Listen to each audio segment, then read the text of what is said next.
Dios les bendiga, hermanos. Pues bueno, tuve que cortar, como les mencioné. Estoy aquí con el padre Nicolás Sánchez Toledano. Algunos ya lo conocen por su canal de YouTube. Y vamos a hacer la dinámica, de hecho, para comentar esto mismo que estaba diciendo. Dejen nomás abrir un poquito la toma. Ahí, padre. Buenas tardes. De hecho, un poquito más así. Un saludo a todos. Aquí Cristian lo he agarrado de taxista hoy. Está bien. A ver, un poquito para resumen. Le estaba contando ahorita, de hecho, el padre, de que pues hablé con ChatGPT y que le pedí estadísticas de las 5 razones principales por las cuales un católico se hace protestante, y que se me hace interesante que las 3 primeras estén muy enraizadas en lo que es un individualismo, un concepto de la fe individualista, no de eclesia, no de comunidad como tal, sino individual. La primera es problemas con la autoridad, y esto pues ya yo les mencionaba de que pues básicamente el cristiano no católico generalmente se vuelve papa de sí mismo, pontífice de sí mismo, pero le decía, padre, también a la gente de que hay que tener mucho cuidado porque criticamos a los católicos que ya se fueron de este individualismo, de menospreciar la autoridad del Papa y ellos convertirse en su propia autoridad eclesial. Y, por ejemplo, lo hemos visto en el pontificado del Papa Francisco, muchos que hacen apologética, que presumen de ser los verdaderos católicos, etcétera, curiosamente están continuamente minando la autoridad del Papa. Entonces digo, es curioso porque ellos se podrían decir que están muy lejos del protestantismo, pero están caminando más o menos por la misma vía del individualismo, o sea, les queda chica la autoridad del Papa, pero bueno, vamos por esa parte. Y de una interpretación de la tradición, ¿no? Ya. Ellos piensan que la tradición tiene que ser interpretada de una determinada manera y que el Papa se desvía de esa interpretación, ¿no? Entonces se convierten ellos en los garantes de la tradición recibida, no al Papa dentro de su ministerio petrino. Yo digo, ¿cómo se puede conjugar una cosa con otra? Es lo que yo veo que no es posible, ¿no? Claro. Sí, porque forma parte del individualismo que tú has dicho, que también nos afecta a los católicos. Ya, sí. Somos de nuestra cultura sin darnos cuenta muchas veces, y estamos razonando con los mismos principios de esta cultura que es subjetivista, que es individualista.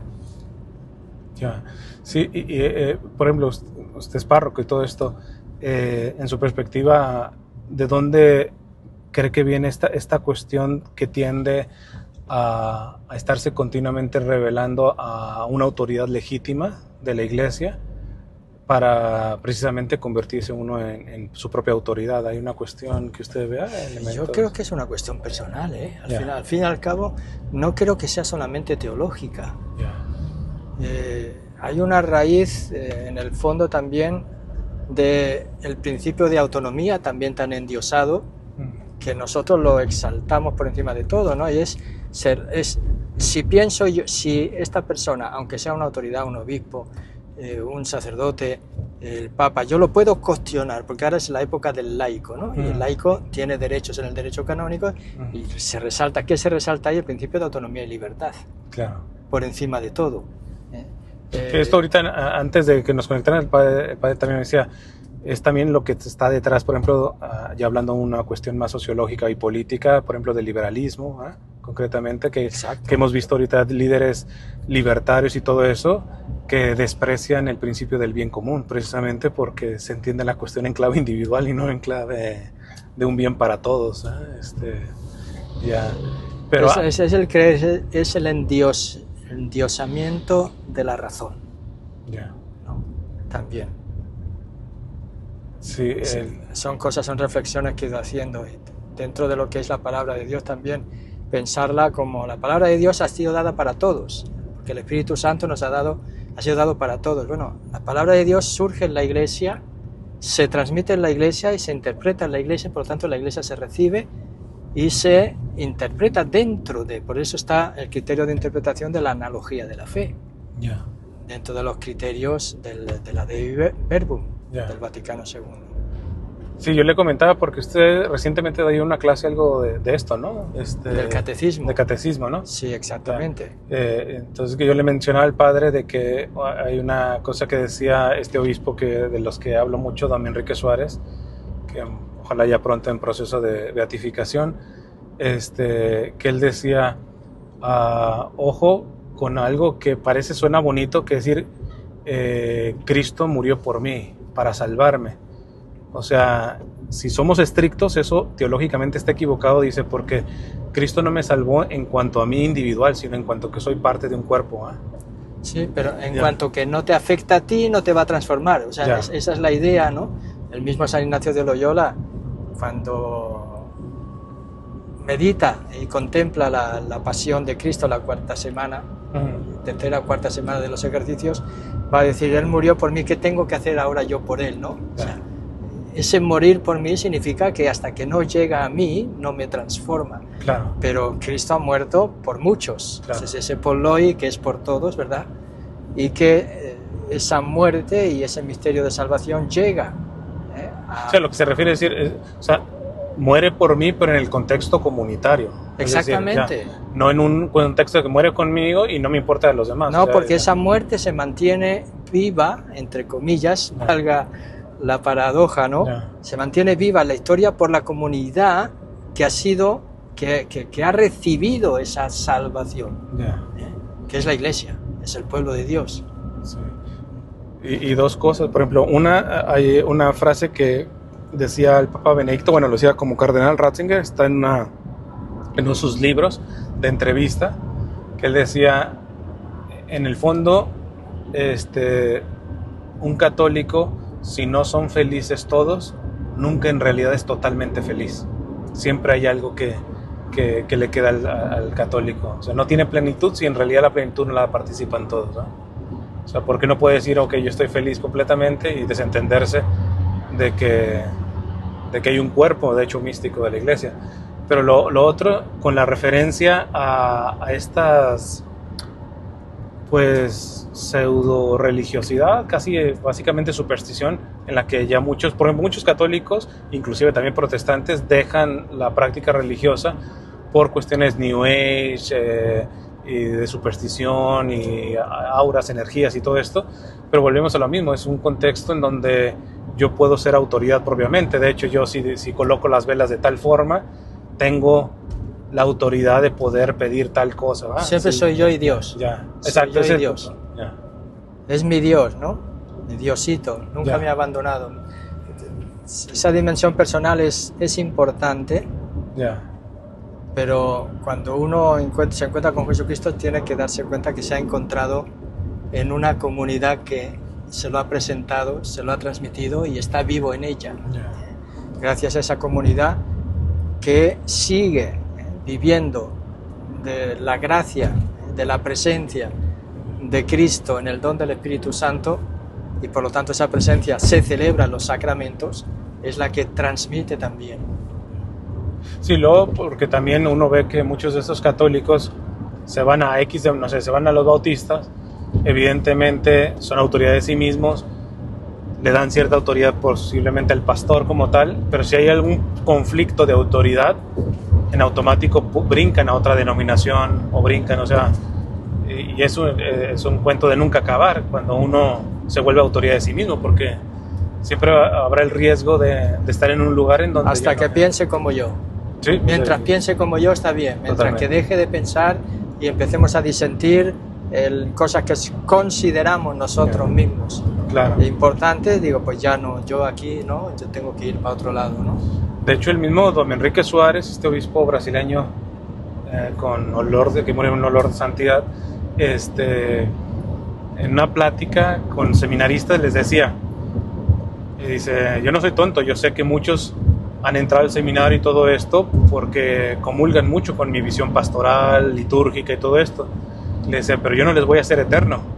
A mí me van a poder cambiar o yo me voy a morir, y yo desde ahora les pido que a mi sucesor le quieran y le estimen, aun cuando pueda tener otra sensibilidad teológica, y que puedan encontrar el punto de unidad en la autoridad de mi sucesor.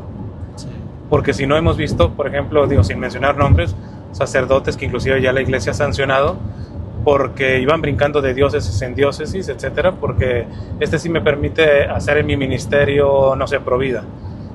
Pero luego le dicen, no, pero yo quiero que también estés en las parroquias. No, yo he nacido solamente de O sea, básicamente van buscando un obispo siempre que se acomode a la agenda que ellos tienen, ¿verdad? Entonces, me parece que evidentemente si hay un carisma y todo esto, perfecto, ¿eh? Pero luego, si ese carisma se ve retado un poquito, si ellos olvidan lo principal, que es su sacerdocio, ¿eh? O sea,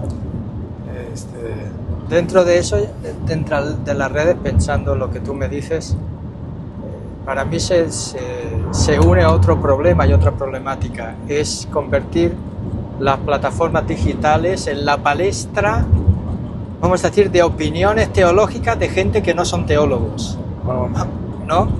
Es decir, no discuten cosas que corresponden al académico, que no corresponde tanto a cada uno de nosotros, que vamos a decir que somos cristianos de a pie, y que lo que tenemos que hacer es profundizar nuestra fe, ¿verdad?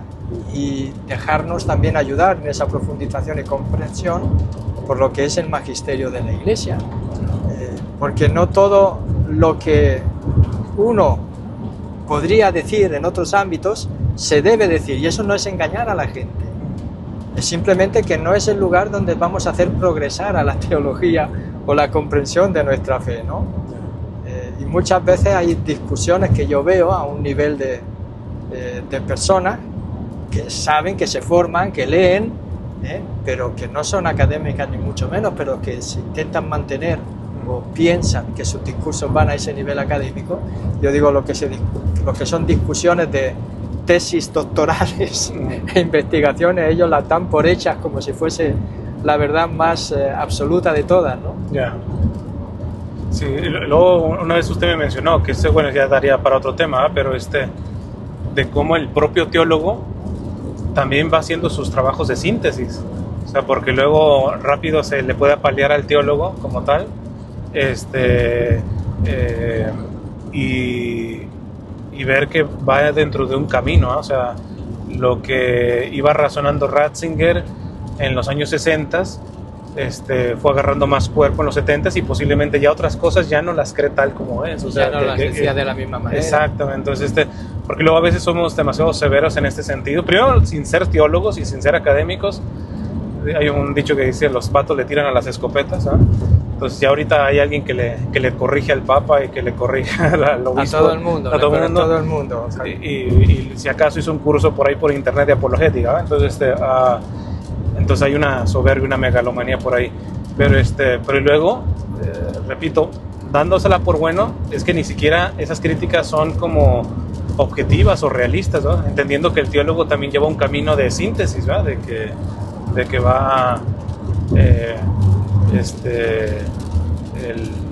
sí, o sea, como nos gusta como estigmatizar, ¿verdad?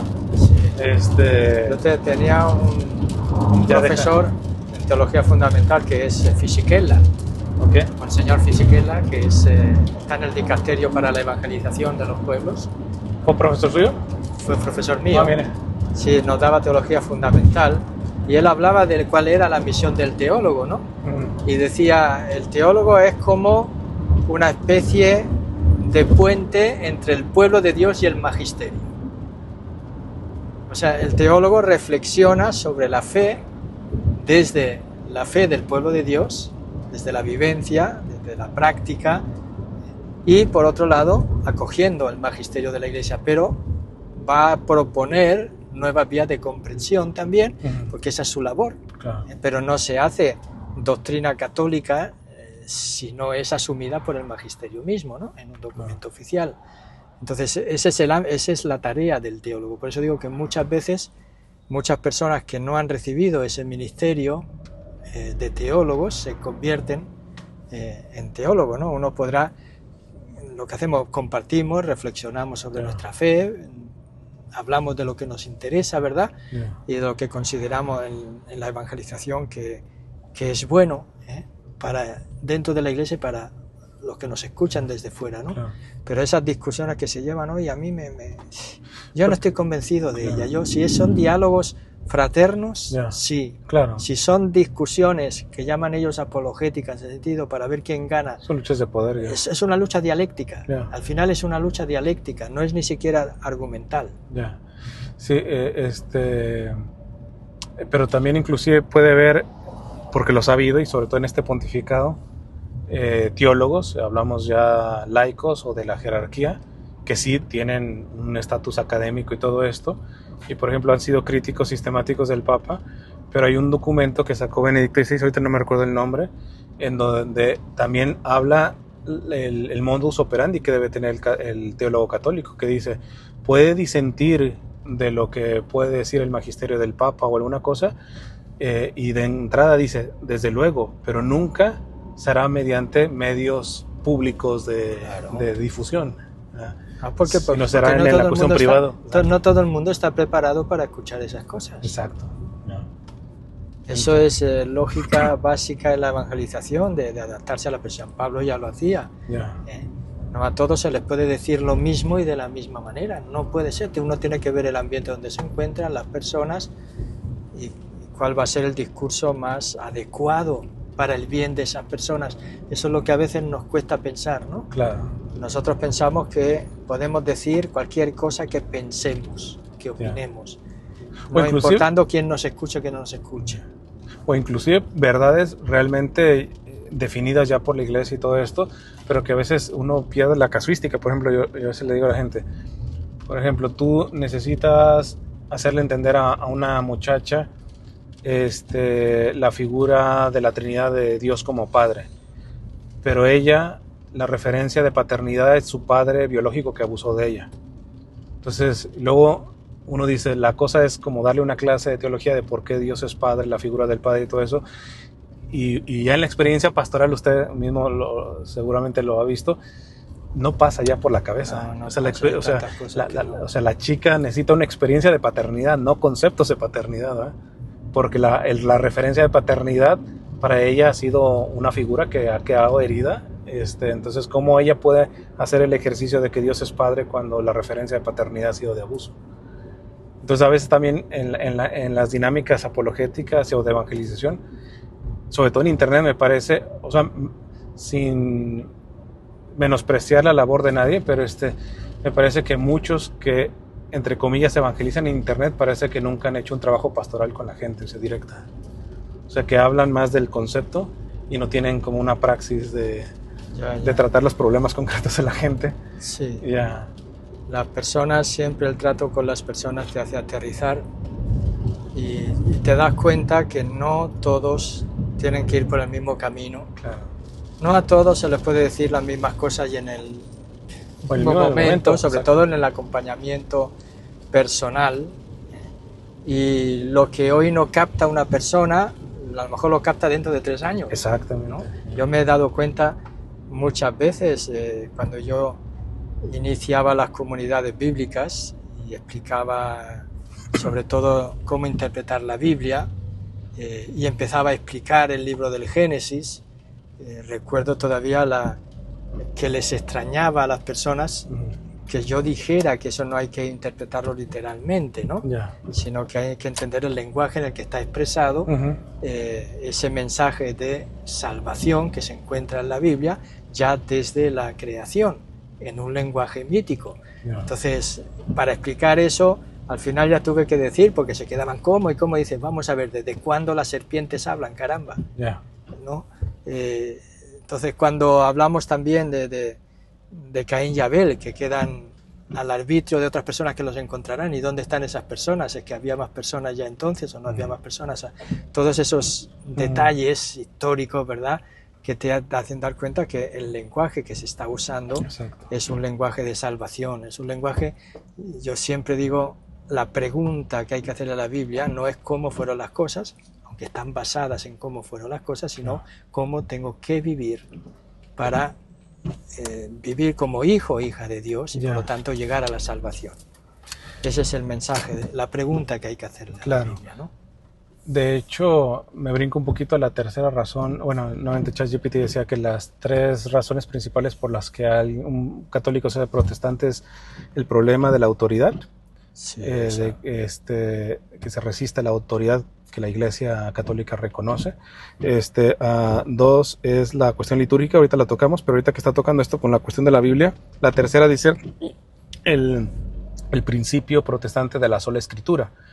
Y esto, pues ha habido siempre muchos debates, sobre todo en internet, y se habla de que realmente no es el Papa el infalible, la palabra de Dios la infalible y todo esto, pero se me hace curioso el concepto de infalibilidad que tienen, porque por ejemplo, yo decía un poco con jocosidad, alguien le respondía, decía a protestantes, si la palabra de Dios infalible, por ejemplo, en el Antiguo Testamento, no me recuerdo si es en Números, es en una parte del Pentateuco, menciona que los murciélagos son aves.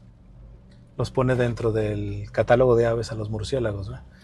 Entonces, entendiendo como muchos entienden la infalibilidad de la Biblia, ahí va a hacer un hazme reír con los que no con los ateos o los no cristianos, etcétera. O sea, en realidad tú crees que un murciélago es un ave, ¿verdad?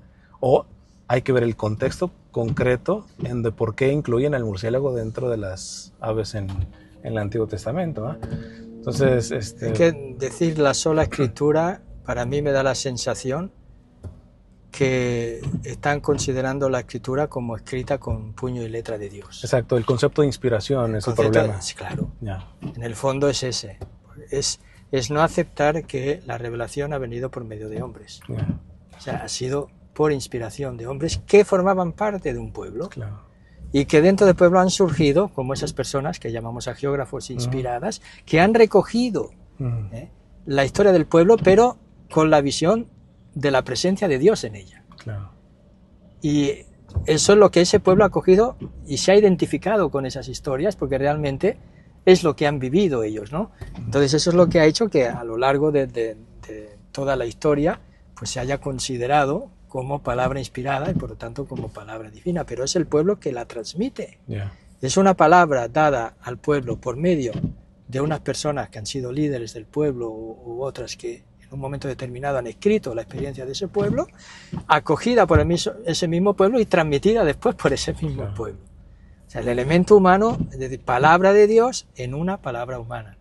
De hecho, la Dei Verbum lo dice. Ya, y eso yo creo que es un problema muy protestante, que en el fondo parece como que tienen problema en profundizar en el misterio de la encarnación, porque y lo digo, repito, o sea, como en la primera parte del video, mi respeto para los que no son católicos y están viendo esto. Sí, aquí no se habla en contra de nadie, sí. se está yo lo hago una cuestión de reflexionando sobre una realidad, y ¿no? un ejercicio de autocrítica. ¿Por qué? Porque repito, hay muchos que supuestamente están haciendo apologética católica, pero en principios y también en actitud son muy protestantes, aunque no lo reconozcan. Muy de sola escritura. Sí. Entonces, ¿dónde está la Biblia? Ya. ¿Dónde está en la Biblia? Y la misma manera como, por ejemplo, repito, con esta crítica y juego sucio que a veces le han hecho al Papa Francisco, es mucho en esa tónica, ¿va?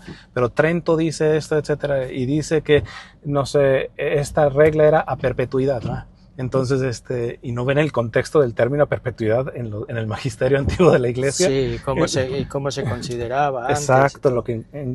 Entonces, esto, si el Papa está haciendo reformas de esto, está yendo en contra de lo que un Papa dijo, que no se podía cambiar a perpetuidad y todo eso. Entonces, es una cuestión que me parece que ahí es donde, queriendo ser católicos, cada vez se asemejan más al protestantismo. Porque yo entiendo, el protestante tiene un problema en lo que llamamos las causas segundas, ¿va?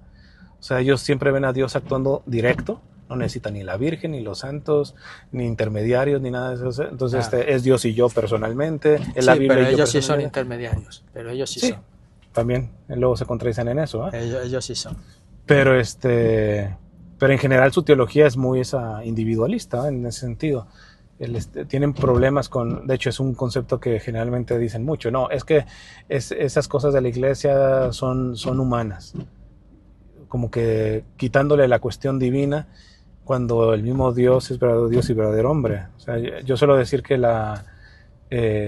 a veces critican al Papa, dicen, no, este Papa está poniendo demasiado al ser humano en el centro. Y le digo, pues el que lo puso fue Cristo. O sea, ¿Por quien dio la vida a él? No, se hizo hombre. Es el punto, se hizo hombre. O sea. El mismo San Juan Pablo II, a propósito, que creo que fue ayer o antes de ayer, el 20 aniversario de su fallecimiento. Antier, el 2.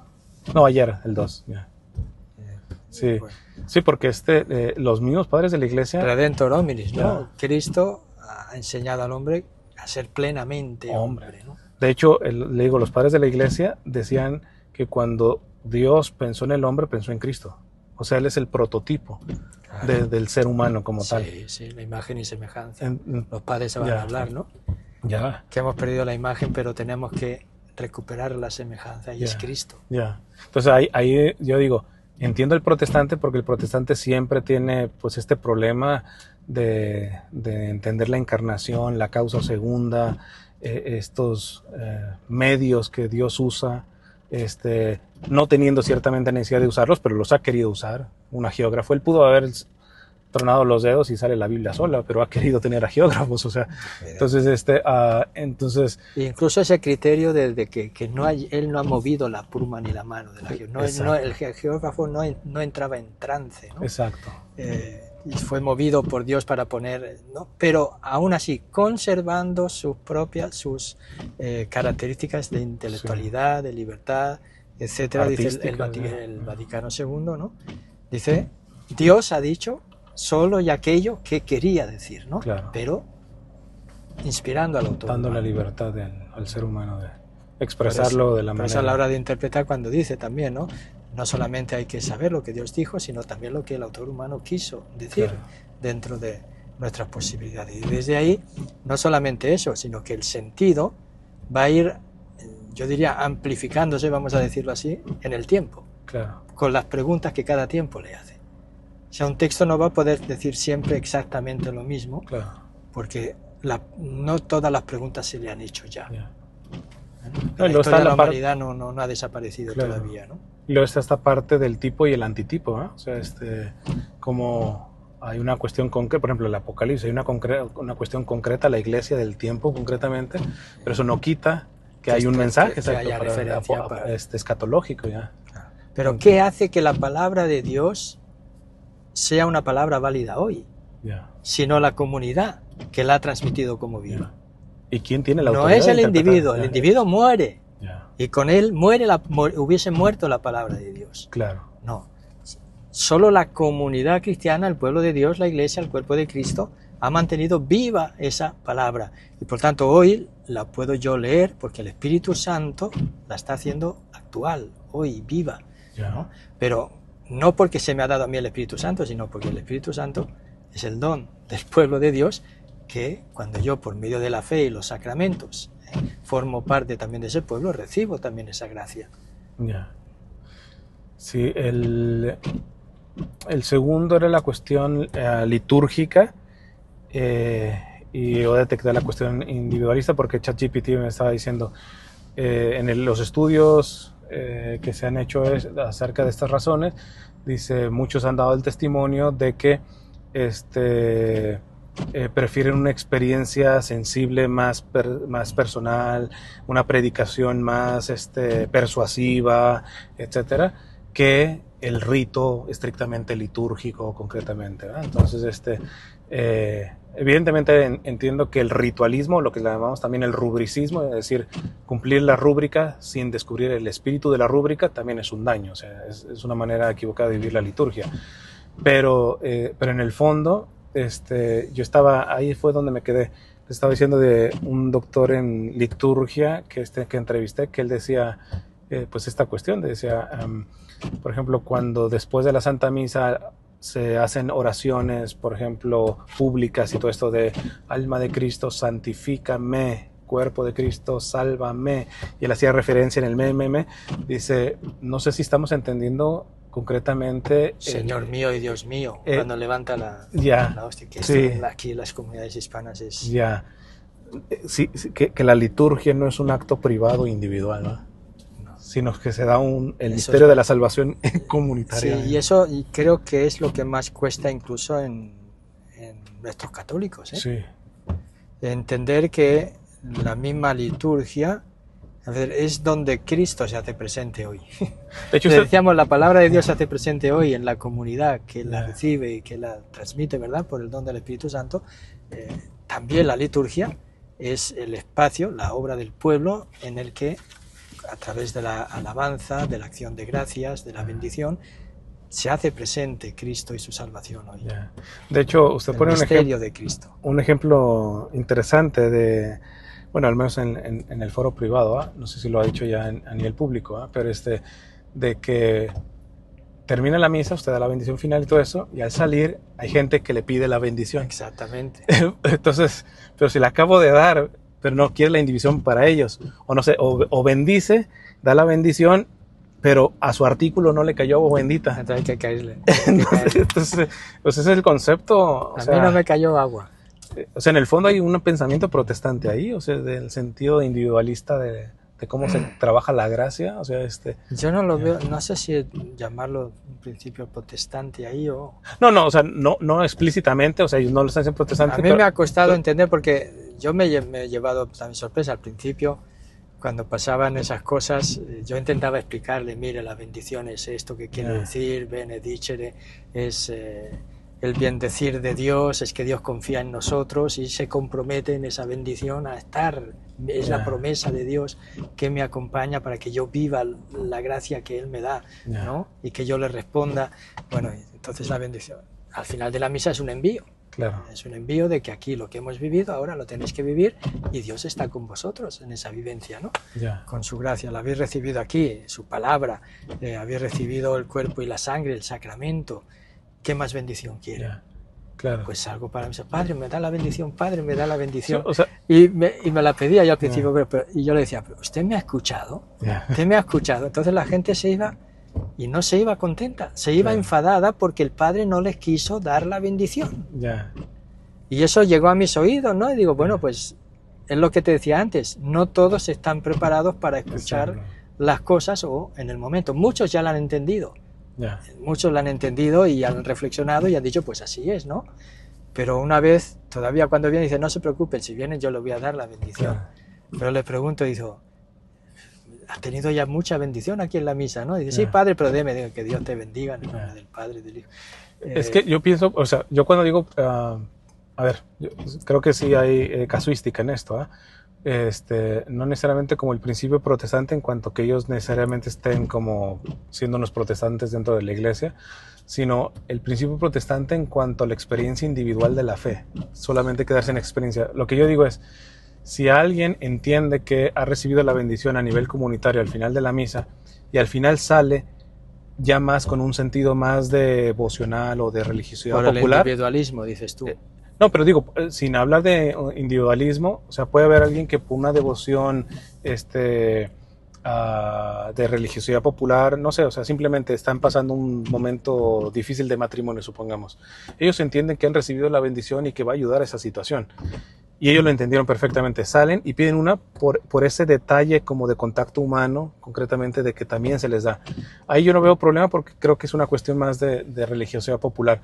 Pero cuando la persona más bien la pide porque cree que fue insuficiente lo otro, o sea, como sí, que no alcanzó. Que no basta, sí, que no basta. Ahí yo creo que sí hay como la semilla. Me tiene que llegar a mí, yo tengo que percibir que a mí se me ha dado a mí. Sí, porque ahí yo creo que es la semilla de donde han crecido, de hecho, muchas iglesias protestantes, sobre todo entre los más pobres en Centroamérica y todo esto, usted ve, que son de tinte pentecostal, que curiosamente es eso, es el don de lenguas que yo tengo. Es en Centroamérica, sobre todo. Ya, sí, en Centroamérica y todo eso. A mí una vez acá también en una parroquia, una señora casi llorando me decía que por qué Dios no la creía digna. Le digo, ¿a qué se refiere? Dice, tengo sabe cuántos años en el grupo de oración y todo esto, y hasta el momento no he tenido descanso en el espíritu.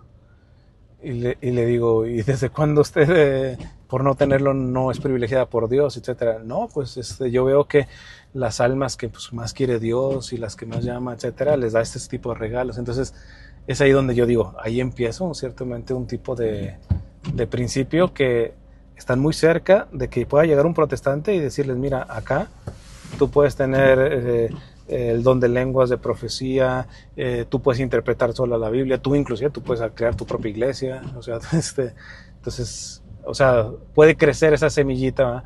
Cuando es una cuestión de religiosidad popular, se puede purificar ciertas cosas, pero lo entiendo porque es una cuestión muy que tiene que ver ya más con lo cultural. Y religión como sentimiento, ¿no? Ya. Yo digo, hay como una graduación de individualismo. Está el individualismo intelectual, está el individualismo subjetivo y del sentimiento. También, ya. Y si no siente uno, es que Dios no ha actuado. Ya. Entonces más siente uno y más se dan este tipo de fenómenos, entre comillas, Ya. considerados extraordinarios, porque hay que discernir también Ya, claro. todo este tipo de cosas. Más el Espíritu Santo ha actuado, y por lo tanto más fuerte, y más se nota la presencia. En la misa es un acto de fe. Claro. O sea, la misa no es el sentimiento el que cuenta, es la fe de que el misterio pascual de Cristo se hace presente actuando claro. para la salvación de su pueblo y del mundo en la celebración, en la liturgia de la Iglesia. Claro. Y entender ese misterio es el que nos puede también de nuevo hacer que estemos arraigados a un pueblo, arraigados a un cuerpo, el cuerpo de Cristo, y que no dependa mi vivencia de la misa tanto del sentimiento que yo he experimentado en esa celebración, sino de la fe que me ha llevado a ella. Y eso de que dice el cuerpo, porque también luego no crean que solamente es esta una cuestión, por ejemplo, de los grupos más protestantes, más carismáticos y todo esto, porque hasta los grupos más conservadores, tradicionalistas, misa tridentina y todo esto, a veces caen en un rubricismo y cierran el concepto propiamente del litúrgico. A ver, me explico. El Papa va a canonizar ya a Pier Giorgio Frassati, un joven italiano, y él tiene una frase muy buena, dice, era un laico que iba todos los días a misa, y dice, todos los días voy y el Señor me visita cuando comulgo, y después intento pagarle la visita visitándole a los pobres. O sea, la conexión que él hace del acto litúrgico, de decir, no se puede quedar en una cuestión de decir... ¿Frassati o Carlos Acuti? Pier Giorgio Frassati. Sí, a los dos los va a canonizar. A los dos juntos. A los dos va a canonizar. Ajá. Entonces, pero este concepto tampoco se está viendo, porque muchos quedan en el acto litúrgico muy sagrado, misa en latín, lo que quieran y gusten y todo eso, pero luego la conexión de eso con el exterior que nos pone, especialmente con el más necesitado, no hay una vinculación, ¿no? Y el acto de la misa es o sea, no es un acto cerrado que termina ahí, ¿no? Como usted dice, es un envío que se hace, o sea, es un envío. Entonces, Y hay otra de las cosas muy típicas, o sea, ¿la misa es aburrida o no es aburrida? ¿De qué depende? Depende de la homilía que ha hecho el cura, de cómo han cantado o cómo no han cantado, de que se haya conseguido mantener el ánimo de las personas de la comunidad exaltado todo el tiempo. Yo creo que esa es la diferencia entre el worship protestante y la liturgia católica. Claro. La liturgia católica no depende de mantener el ánimo exaltado, animado, atento, concentrado todo el momento y con unos decibeles de afectividad y de entusiasmo al 100%, ¿no? No, depende del misterio que se celebra ahí, es Cristo. El centro de la liturgia es Cristo. Por eso a veces los católicos también, y los jóvenes es mucho, no, es que yo me aburro en misa. ¿Qué hace? ¿Por qué se aburren? Bueno, entonces para que no se aburran, ¿qué tenemos que hacer? Bueno, cuidar la música. Muchas veces los sacerdotes, a ver cómo llegamos, nos pensaba a ver cómo llegamos, ¿no? Con qué palabra, con qué mensaje, cómo se lo vamos a comunicar. Es importante eso. Es importante. Pero ¿no cree que también es un trabajo que prioritariamente las familias tienen que trabajar? Eso para mí es fundamental, ahí es donde yo porque me refiero, o sea, por ejemplo, si se tiene una vivencia del hogar, de ruido, siempre está o la televisión o el internet o todo eso, entonces y no se tiene una experiencia de silencio, pues es muy complicado poder profundizar en el misterio a través del mismo. Porque, ahí es donde quería llegar. Sí, porque por ejemplo, y yo lo he experimentado, porque a veces cuando me dicen que dirija alguna hora santa y todo esto, pues yo tengo mis propios cantos, son un poco más contemplativos, etcétera, pero yo a propósito les digo, yo puedo hacer un canto y no se vayan como a sacar de onda, voy a dejar largos momentos de silencio y usted ve que la gente se incomoda. O sea, porque están acostumbrados. No, se ponen nerviosos. Las mismas capillas de adoración perpetua, etcétera, aun cuando dicen mantenga silencio, la gente necesita o estar cantando o estar rezando en voz alta. Eso me costó a mí también en mi comunidad, pero lo conseguimos bastante. Ya saben que cuando hay exposición del Santísimo, guardar silencio. Vamos a estar en silencio, ¿no? Sí. La mayor parte del tiempo. Y la familia, como tú dices, importantísimo. Yo veo ahí la clave, que la familia viva en ese sentido, sí, ese ser iglesia doméstica, donde se va transmitiendo al niño ya en la manera en que nosotros hacemos las cosas, los papás, ¿no? Hacer las cosas, que Jesús está en medio de ellos, que Jesús los conduce, que son discípulos, que tienen una relación de intimidad y de diálogo con Él y van introduciendo dentro de la edad de los niños de una manera adecuada. Ahora, vamos a misa. La misa hay que comportarse esta mañana. Mira, esto es lo que hay que hacer. Vamos a hacer la genuflexión para a saludar al Santísimo en silencio. Vamos a hacer un ratito de rodillas de oración. Después ya si te cansas, no resistes mucho, te sientas, te pones de pie. Pero ya ese sentido de decir, aquí venimos a orar, aquí venimos a estar con alguien importante. Claro. Aquí hay que estar de esta manera, preparando. No, pero claro, si ya vas a misa y te dice, bueno, a ver, toma este juguetito para que te vaya entreteniendo, claro, ¿no? O toma este librito para que vayas pintando. No es fácil, a veces hay muchachos que son muy activos, ¿no?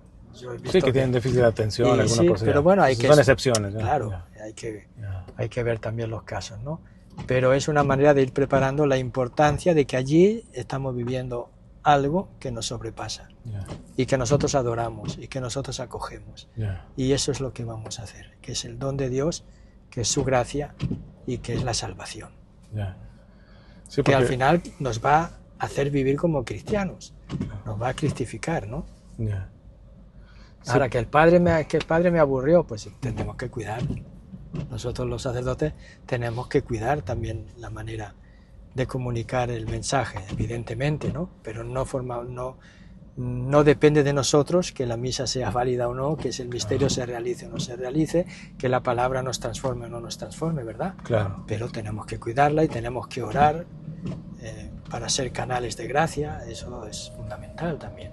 Sí, a veces de una manera irónica, no con mala intención, pero a veces cuando con gente de confianza, que no se van a misa y todo eso, y luego quieren como un feedback de uno y dice, estuvo bien bonita la misa, ¿verdad? Y digo, sí. ¿Cuándo no está? Sí. Es como decirles, yo les digo así. Qué bonita está la misa, digo, la misa siempre es la misma. ¿Y cuándo no está bonita? Sí, pues se están refiriendo a que les gustó la homilía. O un canto. O los cantos. O sea, hay que preparar también los cantos, evidentemente el canto tiene que acompañar, tiene que ayudar. Claro. Al momento que se está celebrando. Pero que luego también... Y ojalá, yo soy el primero que me gustaría tener...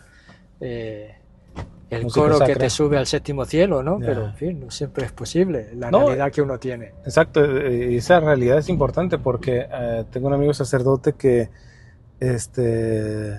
celebra misa en latín y todo esto, pero también celebra el Novus Ordo. Y él dice que una vez le estaban, celebró misa en latín con una comunidad, y al salir de misa, él se tenía que ir corriendo a una parroquia a celebrar el Novus Ordo. Y uno de los parroquianos le dice, lo bueno, padre, es que ya pudo celebrar la verdadera misa. O sea, puede ir para allá, pero lo bueno que ya pudo recibir. Esas cosas. Ya, entonces, y luego se metieron con la cuestión del coro, que eran migrantes, y entonces guitarritas así. Eso es no saber distinguir el rito de la celebración de la Eucaristía. Exacto, por eso es lo que digo, o sea, no solamente se da en la parte como más protestantizada en la Iglesia Católica, no sé, los carismáticos, lo que sea, que pueden caer más en esa protestante, sino en los que creen que están llevando una liturgia más ortodoxa, hay cosas que rompen precisamente con el misterio y con el ser mismo de la liturgia, por una mentalidad rígida en ese sentido. Pero cuando se metieron en la cuestión del coro, el padre le dijo, mira, estoy totalmente de acuerdo, no es el mejor coro, con los instrumentos que usan, ellos no pueden leer gregoriano, por ejemplo, dice, pero te puedo decir una cosa, el señor que dirige el coro se tiene que salir de su trabajo y perder a lo menos 2 horas de trabajo que no le van a pagar, él pide permiso para venir para acá. Yo tengo que poner en la balanza si tener un excelente coro, etcétera, o empezar a valorar que está dejando trabajo, dinero, por irme a prestar este servicio dentro de la iglesia. Entonces, esas son nuevamente las circunstancias que a veces que tienes pastorales. También la comunidad que tienes, ¿no? Yeah. No todos están preparados. Yeah. Y no es fácil prepararlo, no es fácil decirles así, ¿no? Tienes que partir de lo que hay, intentar comunicarles y que ellos también puedan, dentro de todo, hacer algo lo más digno posible. Ya. Pues bueno, básicamente esas eran las 3 razones principales que da ChatGPT y que yo personalmente pues veía que detrás está siempre una cuestión de individualismo, y repito, esto no es como para los católicos que se fueron a las iglesias protestantes por esto, como para picarles en la llaga, sino más que nada como para advertir que si yo al interior de la iglesia estoy manejándome con esos individualismos, no estoy siendo muy distinto a lo que estoy criticando en los protestantes, ¿verdad? O sea, si yo empiezo a estar continuamente... o sea, que tú lo estás diciendo porque se dicen que lo tienen los protestantes, pero lo tenemos dentro. Sí, porque, o sea, es que le podemos criticar a los católicos que se fueron con los protestantes, es que tú eres papa de ti mismo, tú no quieres recibir la autoridad, etcétera. Luego, acto seguido, ves quién le está diciendo eso, y es un católico que ningunea al Papa Francisco. Entonces ahí uno dice, te estás dando cuenta, estás criticándolo porque no respeta la autoridad del Papa, y tú, por activa o por pasiva, estás continuamente bombardeando la autoridad del Papa Francisco, porque no es de tu estilo, de tu sensibilidad teológica, por lo que tú quieras y gustes. Pero entonces ahí hay una contradicción a nivel litúrgico. Ciertamente el individualismo protestante de la sensibilidad y todo esto, hay católicos más de estilo carismático que pueden estar yendo para acá, pero no, repito, no es tanto los que se fueron por ese sentido del sentimentalismo, sino que hasta en la misa tridentina y todo eso hay concepciones individualistas. De hecho, yo lo estaba diciendo, muchos se pueden ir a otra parroquia porque allá me gusta la música, que es más con batería o con lo que sea. Igual el de la misa tridentina puede decir, no, yo voy a misa tridentina porque me gusta el gregoriano. En el fondo son gustos. Sí. En el fondo están yendo por afición personal. Que el gregoriano es la madre del canto litúrgico, al menos de rito latino, de acuerdo a los documentos, nadie niega eso. Pero ni siquiera le estás dando ese valor, sino lo estás poniendo como un gusto personal, el gregoriano, y no en el contexto del misterio y del sentido eclesial, ¿verdad? De la liturgia. Entonces, porque luego a veces uno cree que si es un poquito más así, de estilo gregoriano, silencio y todo eso, hasta en eso se puede filtrar deseos personales, ¿verdad? Como decía alguna cosa de San Juan de Ávila, que les decía a las religiosas, dice... nosotros los religiosos tenemos que tener cuidado, dice, porque, por ejemplo, podemos llevar el voto de pobreza y haber dejado casa, propiedades y todo esto, pero en el monasterio nos afanamos mucho en tener el mejor hábito, en tener el mejor relicario, en tener el mejor, o sea, en detallitos en donde ahí todavía sigue habiendo la cuestión de querer poseer, ¿verdad? O sea, no hay un desprendimiento de acuerdo al voto que hacemos como religiosos, ¿verdad? Entonces, o sea, lo que punto es de que no creamos que estas razones de individualismo, sea litúrgico, de la sola escritura y de la autoridad, solamente caen en los que ya se fueron para allá, sino cómo se va permeando este ámbito en los que todavía nos decimos católicos, ¿no? Dentro. Y estar atentos al respecto. Una cosa, con esto de la sola escritura, no voy a decir nombres de los que intervienen en un debate, pero alguien da un argumento que ahorita yo digo, no he reaccionado a la argumentación, ¿eh? Pero me parece que era fácil contraargumentar este argumento que para muchos les pareció como demoledor. La infabilidad del Papa es derivada de la Biblia, en el sentido de que ahí es donde a Pedro se le da la autoridad y todo esto, ¿eh?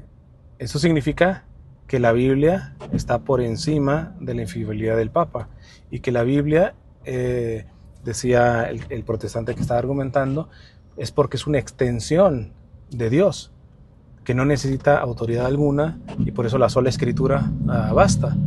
Entonces, el problema está en que lo que ya tocamos, sí, pero esa palabra de Dios inspirada se dio en personas concretas. Claro, cómo se ha transmitido, cómo se ha escrito. Ya falibles. Es ya la comunidad, es la cuestión, la comunidad la ha escrito, la comunidad la ha recibido, la comunidad la ha transmitido y por lo tanto la está interpretando. Claro. Y en ese contexto también esa autoridad bíblica es derivada. Y la infabilidad del Papa, ten en cuenta que viene también derivada de la infabilidad de la Iglesia. Ya. Que es también, o que está ligada, por lo tanto, que es en definitiva quien ha transmitido y recibido y hecho las Sagradas Escrituras. Pero, no la Iglesia, que el pueblo de Israel, pueblo de Dios. Claro, porque la revelación es progresiva. Ese concepto de progresividad de la revelación, muchos no la tienen tampoco ni la entienden. Ya. Sí, porque hablaba, por ejemplo, que este también es un concepto que, sobre todo con la cuestión de la intercesión de los santos, les cuesta mucho a ellos entender. Dicen, es que, por ejemplo, si se pide la intercesión de un santo no es omnipresente. ¿Cómo sé que me está escuchando? No es omnipresente. Entonces, lo que yo a veces les digo con un poquito... con algo de ironía les digo, es que ustedes se imaginan el cielo como que Dios tiene, el Espíritu Santo tiene su oficina, acá la X santo, etc. El cielo es Dios mismo, es habitar en él, pero a ellos les cuesta mucho y verlo todo en él. Exacto, verlo todo en él. Entonces claro que hay el omnipresente es Dios, pero el que está en Dios participa. Exacto, y esa participación les cuesta mucho. ¿Por qué? Porque dicen, por eso está el otro, Soli Dei Gloria. Con todo hay una experiencia en algunos santos, como el Padre Pío de Pietrelcina, que es la bilocación. Ya. Cómo han estado presentes en dos sitios a la vez. Claro. Eso es una experiencia que ya está atestiguada por personas. Sí, lo que ellos creen, o sea, entiendo también la buena intención de muchos protestantes, porque me parece digno de que ellos digan Soli Dei Gloria, o sea, solo la gloria a Dios, pero al hacerlo de una manera desvinculada del ser de Dios que ha querido tomar carne, que ha querido las causas segundas, o sea, ese es el problema que ellos tienen. La encarnación, sí, cómo aplicar la encarnación también, sí. En el sentido de una encarnación que tiene que llegar a la institución. Ahí es el problema para ellos. Esa es la crisis que forma parte también de las crisis modernas, contemporáneas, más diciendo, que es la crisis de las instituciones, entre ellas también la Iglesia, que en la que también pues ha tenido lugar toda la cuestión del pecado y de los escándalos y de... Claro. Sí, hay no vamos a decir que no. Hay una, creo que es referencia de los padres de la Iglesia. ¿Sabes que los argumentos del individualismo, y estaba leyendo el otro día a Erasmo de Rotterdam sobre el tratado que dio sobre la libertad, que discutía con Lutero, y tenían los mismos razonamientos, y a ellos le decían, es que ustedes pretenden con la sola escritura interpretarla ustedes mismos, entonces ¿a quién hay que hacerlo? Y entre ustedes mismos se van dividiendo y se van... Entonces ¿a quién tendríamos que hacer caso?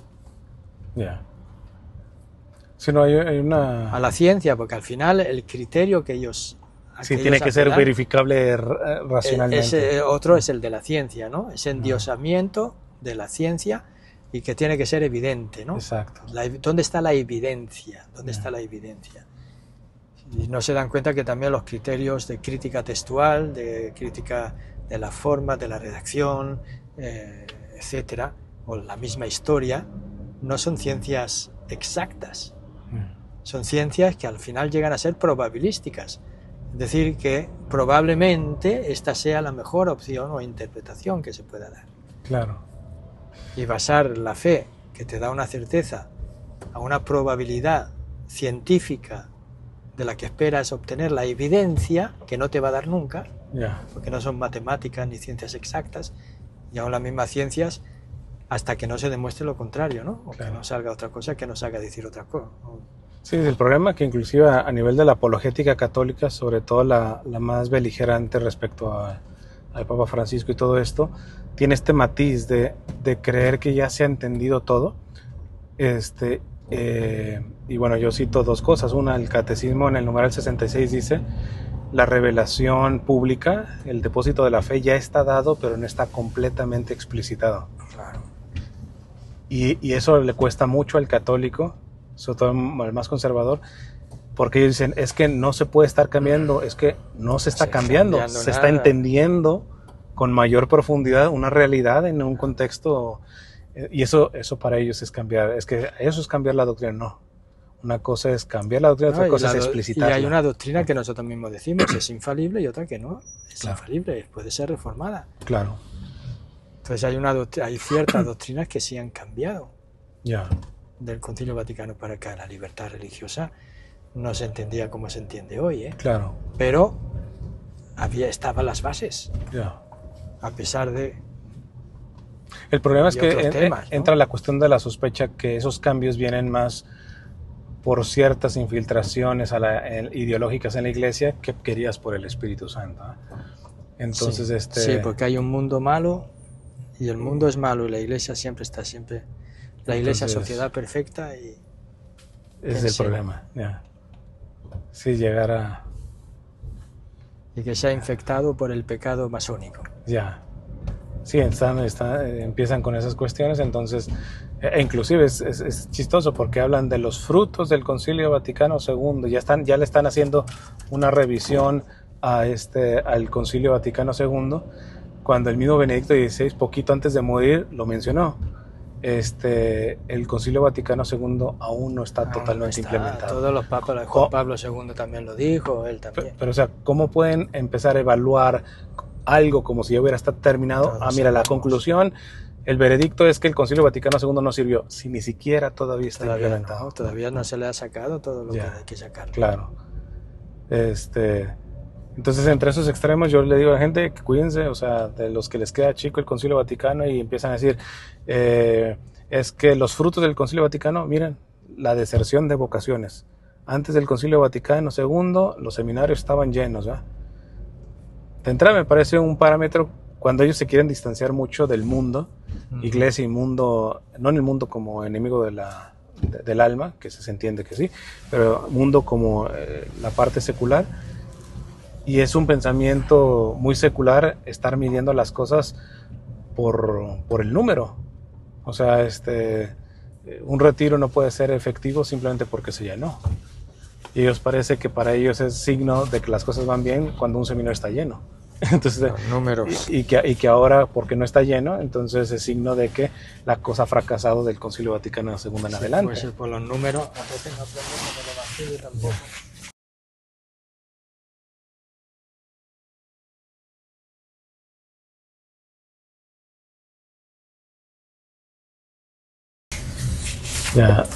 Jesús murió solo. Y creo que usted me había dicho, o sea, porque evidentemente yo soy del 81, a mí no me tocó mucho de la implementación del Concilio Vaticano II y todo esto, al menos en sus inicios,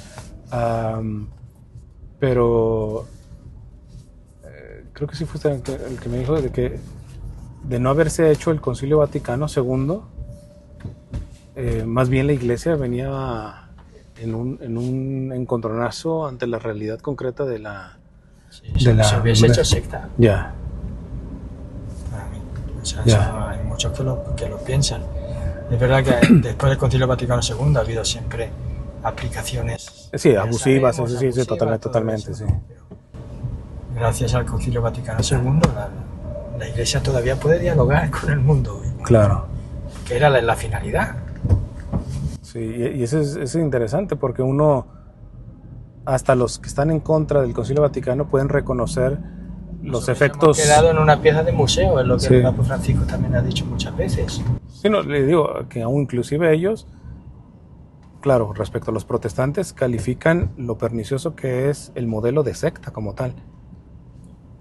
Pero sin lo que el aporte del Concilio Vaticano II,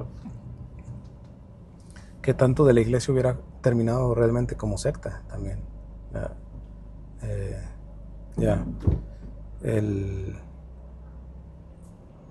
Y luego también está el principio de Iglesia siempre reformanda, que la Iglesia va peregrinando, o sea, el concepto de tenerlo ya todo claro y seguro parecería que para muchos es muy importante, ¿no? Lo dice el Papa Francisco, dice que quien quiera tenerlo todo claro y seguro usurpa la omnipotencia de Dios, porque en pocas palabras quiere ser Dios, que es el único que tiene todo claro y seguro, o terminar agotando el misterio, ¿eh?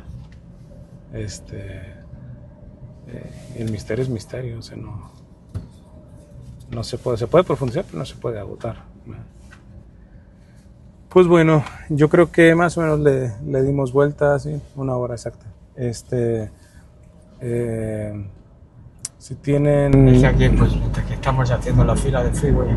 Ya, sí, aquí se le da el problema ahorita del tráfico, pero espero les pueda ayudar y entender que evidentemente tenemos que estar firmes en la fe, y que formarse es importante y todo esto, pero porque yo les decía a la gente que también con esta cuestión como lo que la consulta fue con ChatGPT sobre católicos que dejan ser católicos para ser protestantes, uno puede llegar como a un tipo de narcisismo de decir yo soy orgullosamente católico y todo eso, y hay una autoafirmación, pero que no parte concretamente de una serena confianza en que esta es la iglesia fundada por Cristo, sino es como ¿cómo le llaman en psicología?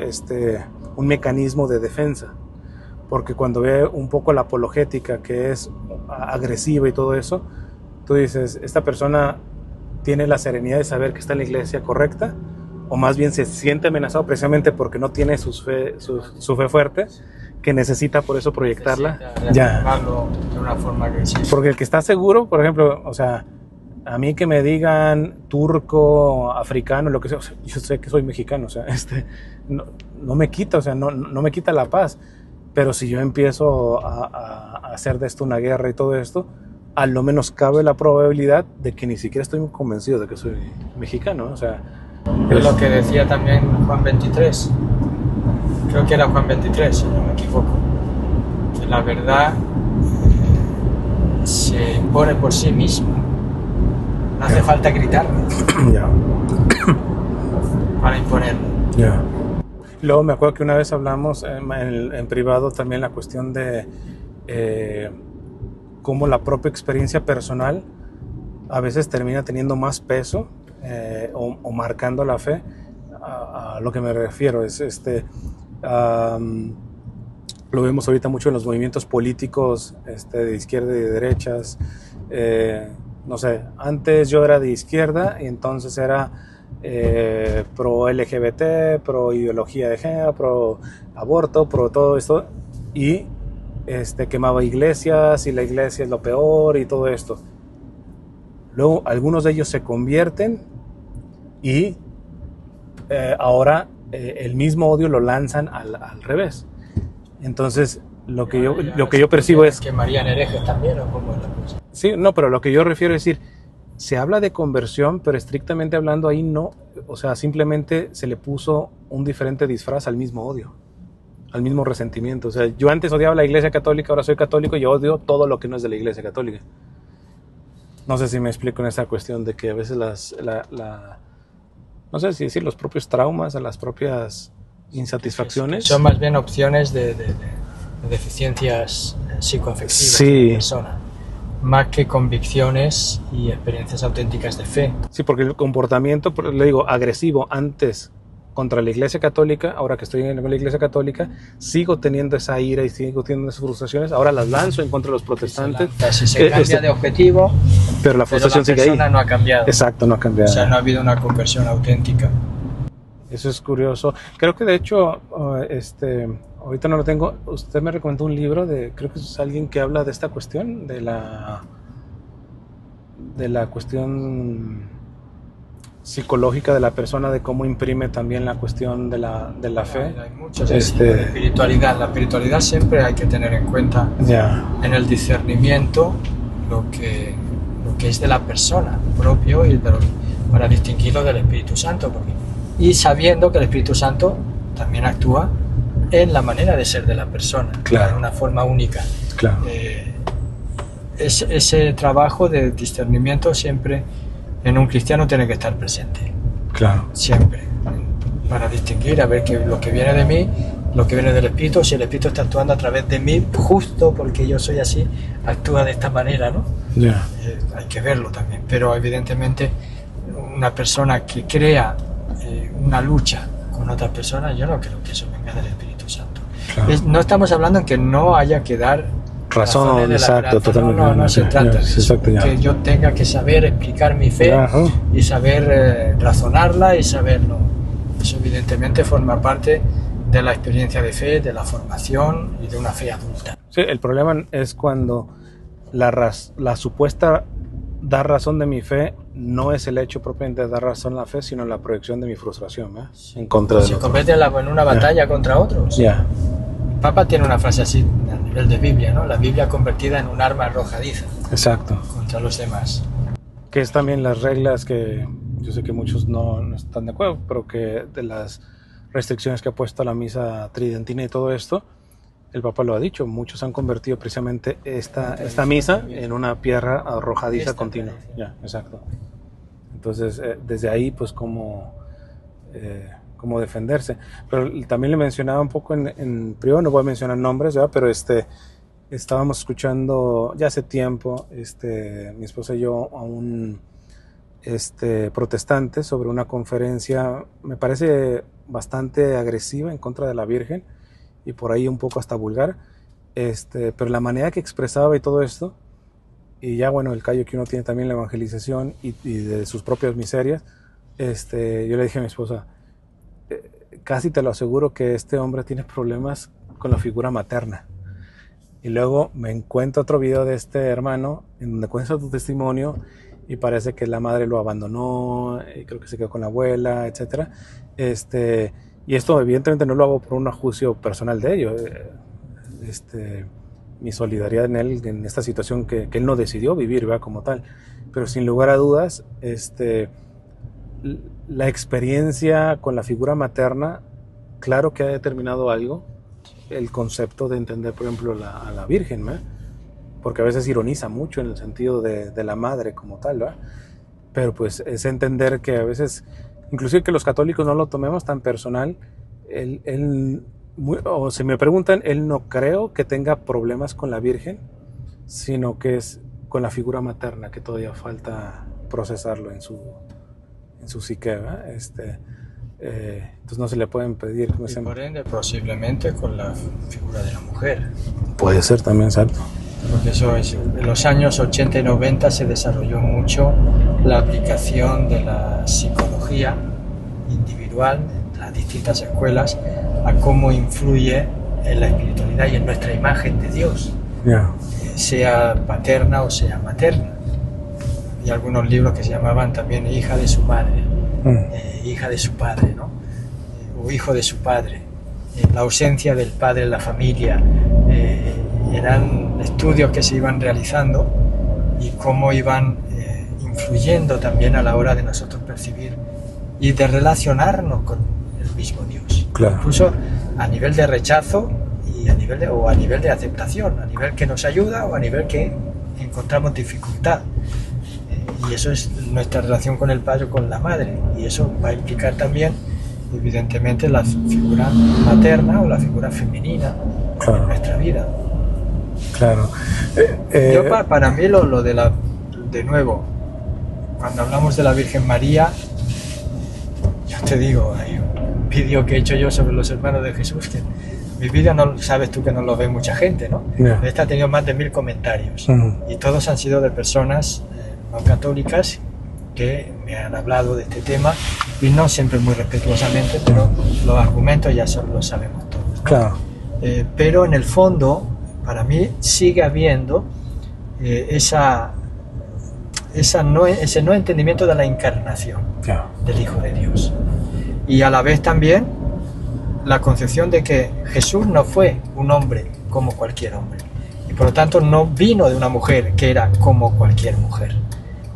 Claro. Él preparó esa venida y lo preparó a través de todo lo que conocemos nosotros como dogma de la Inmaculada Concepción, ¿no? Claro. ¿Por qué? Porque él ha preparado la morada donde él va a estar. Tiene que ser. Y uno me preguntaba, entonces, Dios no puede, Cristo no puede venir donde no hay algo puro, donde hay pecado. Digo, pues no ha podido, no podía venir de una pecadora.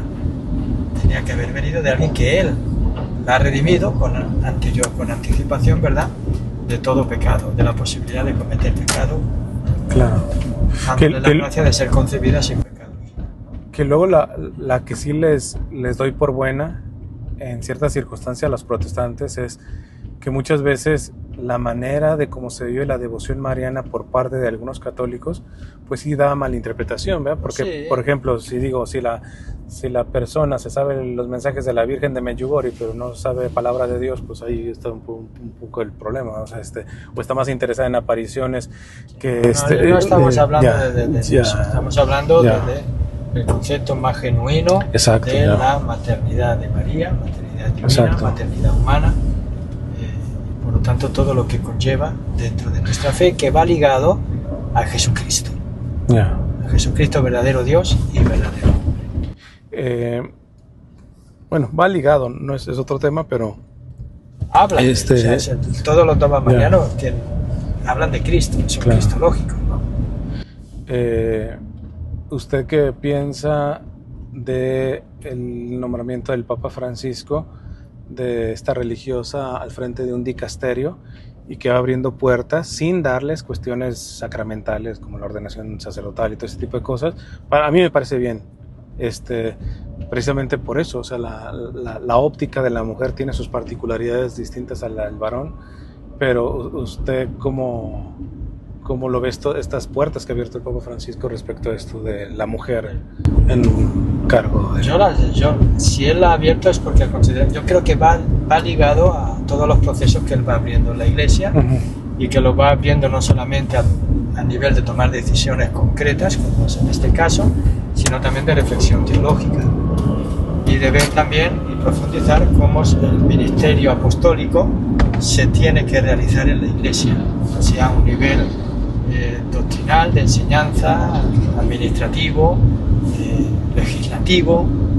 Entonces hay niveles en los que la mujer puede tener una participación que no va ligada tanto al ministerio sacerdotal, propiamente dicho, ¿no? Porque prácticamente va ligado al sacerdocio común también. Exactamente, porque esa es la cuestión, ¿no? De que el Papa Francisco está tratando de entender cómo de alguna manera, más allá de si bien o mal intencionada, la autoridad también se acumuló, autoridad que no necesariamente es vinculante al sacramento del orden concretamente, pero muchos tipos de autoridad se vincularon siempre solo a la jerarquía.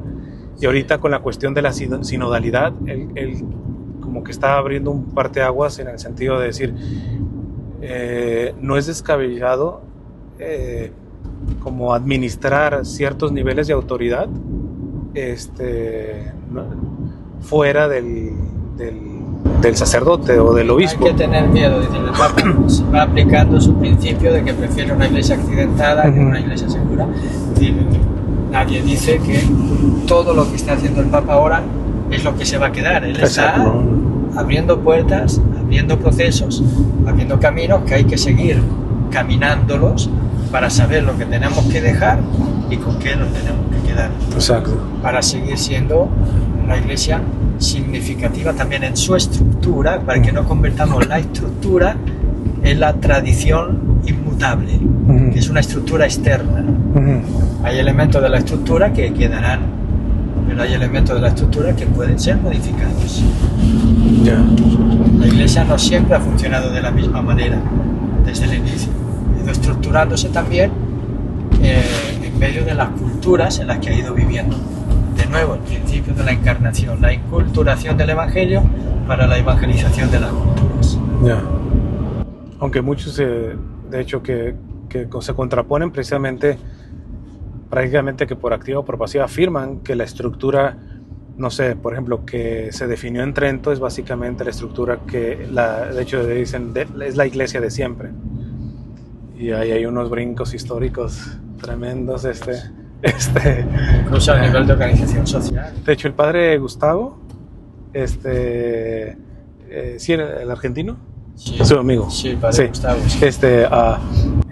Cuando fuimos al museo coreano, no sé por qué salió el tema, y dijo una cosa muy buena, dice, yo siempre me he quedado de que, por ejemplo, listo, estos grupos de católicos que dicen porque hubo la película esta del Apocalipsis, en donde se dice que después de Trento básicamente no puede haber ningún tipo de renovación, innovación, nada absolutamente, ¿verdad?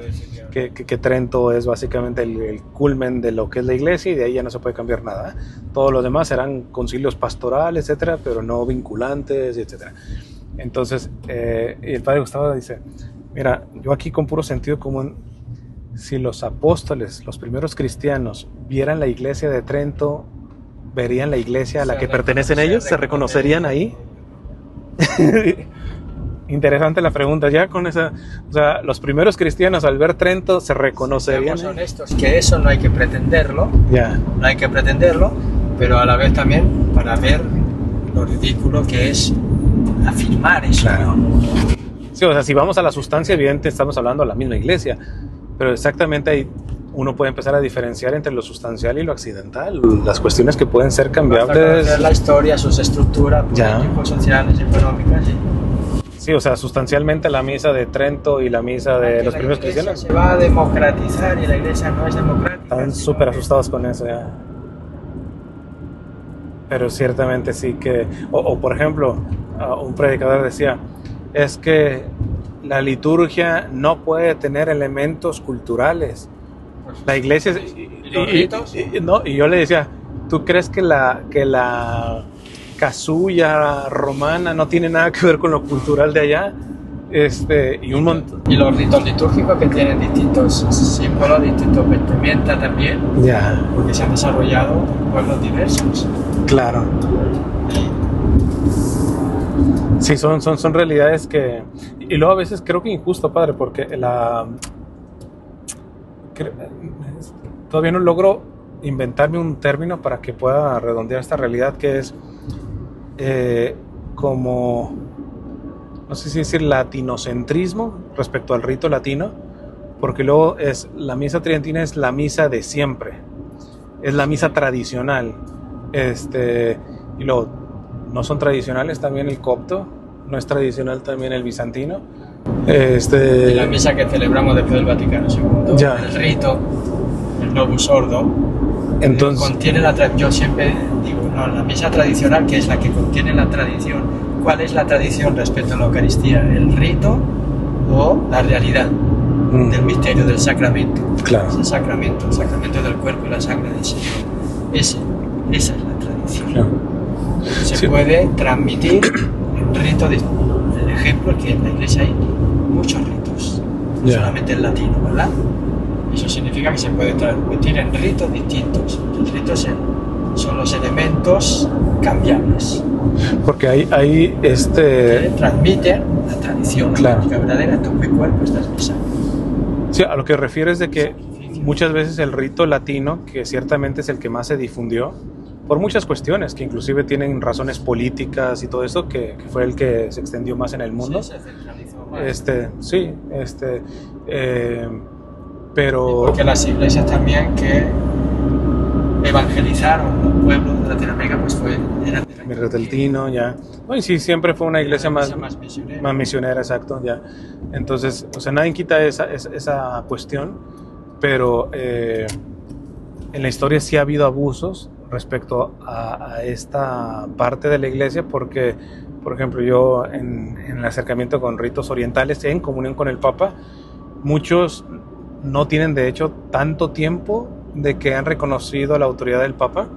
La reconocían, pero hubo un quiebre fuerte porque históricamente, eso yo no lo sabía, históricamente hubo momentos en donde Roma quería cambiarle su liturgia y poner el rito latino. Les quería poner varias cuestiones de medidas. Entonces, ahí de hecho, como nunca ha crecido el diálogo con las iglesias orientales, como después del Concilio Vaticano II. O sea, Pablo VI abrió unos puentes tremendos en ese sentido. ¿Por qué? Porque ahora se reconoce que ustedes son católicos, están en comunión con el Papa, pero tienen una legítima, si me permite, autonomía, y que la Iglesia les respeta también sus formas y todo esto. Porque creo que a veces sí ha habido como con lo que es... Han estado en tensión. Sí. Y son cuestiones, pues que tienen que a veces hasta... Yo sí creo que la cuestión, por ejemplo, del cisma de Oriente tuvo razones más políticas, sociales, que realmente doctrinales, porque lo del Filioque ya está muy claro que ellos creen en realidad lo mismo que nosotros, pero es otra perspectiva de donde se mira el misterio. Que eso es lo mismo que dice, procede del Padre por medio del Hijo. Ajá. Eso decía, procede del Padre y del Hijo, ¿no? Sobre todo al principio, del Espíritu Santo, la aspiración. Es decir, del Padre por medio de Él. Y eso es aceptado. Claro. No, y es que, por ejemplo, el Papa Francisco, el año pasado, a finales, agregó al martirologio romano a San Isaac de Nínive, que ya mucho lo estaba teniendo. Es que era nestoriano y todo, y la Iglesia firmó, de hecho, con Juan Pablo II, una declaración de fe con las iglesias, entre comillas, nestorianas, siriacas, y se han dado cuenta que la división se dio simplemente porque no se interpretó de que se creía lo mismo, pero desde diferente óptica. O sea, están viendo la misma realidad y creen lo mismo, pero ellos contemplan otra óptica Casper lo explica en su libro sobre Dios. Lo explica que como partiendo de imágenes distintas, la iglesia griega y la latina llegaron a conclusiones distintas, ¿no? Pero, o sea, es la misma, no distinta en cuanto a la visión de la terminología teológica. Llegaron a eso que te decía, uno procede del Padre y del Hijo, procede del Padre por medio del Hijo, usando la imagen del amor o del conocimiento del verbo, ¿no? De la palabra de Dios. Sí, se me hacía interesante. Hay un documental ya es como creo que de los 70s, el documental viejo, de un periodista. Se ve que es como un poco antirreligioso, no sé si qué tan buena intención fue, pero se fue a Rumanía a hacer entrevistas con la mayoría de iglesia ortodoxa, y cuando va con un monje, y la oración propia de los orientales no es el rosario, es la oración del nombre de Jesús. Señor Jesucristo, si necesita bajarlo, está bien. Señor Jesucristo, Hijo de Dios, ten misericordia de mí, pecador. ¿Cómo? ¿Se le ha caído? Bueno, está bien. Es para ver si no se escuchó por acá. Ya. Si no, ojalá que se haya escuchado acá y luego lo edito. Pero en esa parte del Señor Jesucristo, Hijo de Dios, ten misericordia de mí, pecador. ¿Sí? Se me quedó aquí la... Oh, mire. Ya. Me quité la bolsa. Está bien. Lleva un rato. No, yo creo que ojalá que haya alcanzado a agarrar acá el audio. Pero entonces el periodista, racionalizando esta oración, el monje no digo que se desespera, pero se incomoda y le termina diciendo: ¿usted no entiende que cuando se reza no se teologiza? Eso es muy del rito oriental. Ellos en muchas realidades teológicas no las han profundizado tanto porque ellos tienen esta cuestión, como si quieren, más contemplativo, menos racional. Porque nosotros tenemos la tradición esta griega, escolástica y todo eso, que todo lo pensamos. Tenemos Santo Tomás de Aquino, y luego muchos ritos orientales no están por ahí, no van por ahí. La fe la traducen bajo otra óptica, no en la cuestión filosófica. Siempre que he estudiado teología, dice, no, la teología incluso la tienes que orar. Ya. No, y luego esta parte que decía Benedicto XVI, que lo decía como manera de sugerencia, posiblemente un primer paso respecto, por ejemplo, a los ortodoxos, es permitirles que regresen sin aceptar inclusive los dogmas que posterior al 1054 la Iglesia ha tenido. ¿Por qué? En un legítimo respeto a los procesos. La Iglesia también ha definido dogmas, se ha llevado su tiempo, ha llevado pensamiento, ha llevado reflexión y todo esto. El sensus fidelium de latino no ha evolucionado, ha crecido, ya. O se ha desarrollado de la misma manera que el oriental, no. Por las culturas distintas. Es como que si dijera el Papa Benedicto, los ortodoxos muy probablemente van a aceptar el purgatorio, por ejemplo, pero hoy no. ¿Por qué? Porque no van al mismo paso, y no es porque nosotros vayamos mejor, son realidades culturales, históricas muy distintas. Pues Occidente sí ha estado influenciado por una cuestión greco-latina, ¿verdad? Y escolástica, toda esta cuestión filosófica. Y no es que no haya, o sea, nada más hay que ver a San Juan Crisóstomo, ¿eh? Tremendo teólogo, pero en general son iglesias que no pasan tanto por el razonamiento teológico de la fe, sino por una vivencia más mística, si se quiere decir de alguna manera. Pero bueno, ya casi que estamos llegando, así que los dejamos. Esperemos que les sirva. Estoy pensando ver chance y cortarlo en pedacitos, porque hemos tratado diferentes temas, o dejarlo completo y ya después sacar los clips como tal. Tú mismo saca clips, porque también se estará el diálogo un poquito pesado, lento, ¿no? Ya. Y pendiente de la carretera y de... Ya. Sí, pues está... ahorita en algunos está de moda los vlogs que duran 2-3 horas. Sí, ¿no? Pero pues bueno, creo que hay material. Al padre también lo pueden seguir en YouTube, en TikTok también está activo. ¿Cómo lo localizan, padre? El padre Nicolás Sánchez Toledano. Lo buscan así, padre Nicolás sí. Sánchez Toledano, y ahí hay contenido. Él sube las clases que da a su comunidad sobre el catecismo. También hace reflexión en los domingos del Evangelio. En la lectura del domingo, centrado más en el Evangelio. Ya.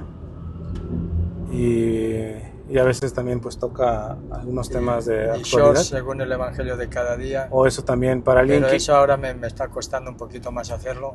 Es que se lleva su tiempo eso. Sí. O sea, cuando ven un short de 1 o 3 minutos, uno creyera que se hace rápido, pero a veces dura más la edición sí. Entonces, pero bueno, ahí lo pueden buscar como padre Nicolás Sánchez Toledano y ver el contenido. Esperamos todo que uno no tiene equipo, uno lo hace todo. Claro, ya. Sí, no, y hay otros que sí tienen hasta managers y todo. Pero acá toca hacerlo uno. Pues nada, no sé si nos puede dar su bendición, padre, y cerramos aquí. Un saludo a todos y la bendición de Dios, Padre, Hijo y Espíritu Santo, descienda sobre todos ustedes y los acompañe siempre. Amén. Bueno, que Dios les bendiga.